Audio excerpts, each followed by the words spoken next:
ever imagined the importance of ocean to human existence? 70% of our planet is covered with water, and this aspect of life provides food for consumption, oxygen for respiration, and medicine for health. I want you to know that a lot revolves around this aspect of life. My journey started. I grew up in a small community called Ekpe, a rural community, Lagos State in Nigeria.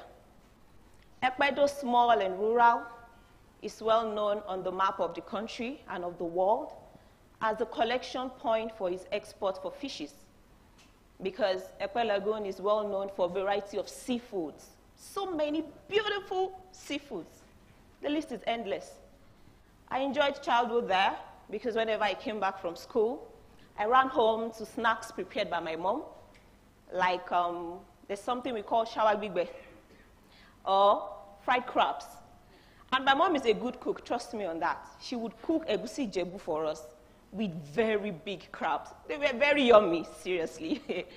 And on weekends, my dad would take us out to the banks of the lagoon and adjoining beaches like the Bar Beach and Lakapan Tropicana, just to appreciate the beauty of nature and enjoy the serenity.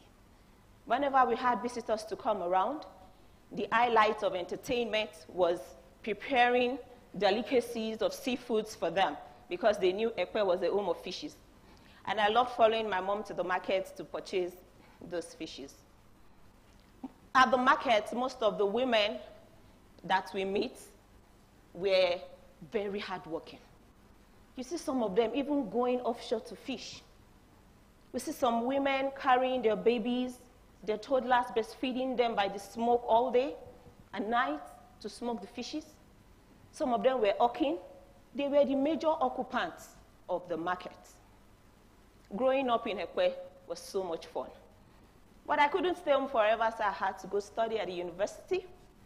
And I was offered the course Animal Science and Fisheries Management against my choice. Interesting, I want you to know it's funny how we find destiny in life when we allow the wind of change to carry us. I found destiny and purpose for something that I actually didn't want to do initially. And I was so happy. I had all the energy. I had all the vibe. I was actually finding my stay in life. I studied through my first and second degrees as a fishery scientist. And while I was working on my PhD, I struggled to get into the academia. At that point, some backlashes came at me. Like, she's a woman, and we don't need her here. I was like, excuse you? I heard words like, she doesn't even have the tenacity to pull this through. She's not an academic material. And some people went to tell me that when she started popping out children, her productivity would drop. And I was like, I just remembered women like Iyanura and Iyan Ofisat. The women we patronized back there in Ekpe Lagoon. And I wondered that, is it that the society feels more comfortable for women to work their lives out only at the lower ends of the value chain? At that point in time, I knew there was no going back for me. I knew I was meant for much more. And with the support of my very loving and supporting husband, I kept moving on against all odds. And all glory to God, I'm here to share my story. Moving on from there, I did my PhD work on Ekpe Lagoon. The rationale behind that was giving back to my roots. And I had some intriguing discoveries. Like this water resource that it's not vulnerable to collapse, that looks not vulnerable to collapse, or that doesn't have the ability of being depleted, is diminishing over time. I had some discoveries like the biodiversity of the water body is actually going down. And the richness of Ekpe Lagoon that everybody knows Ekpe Lagoon for is actually reducing.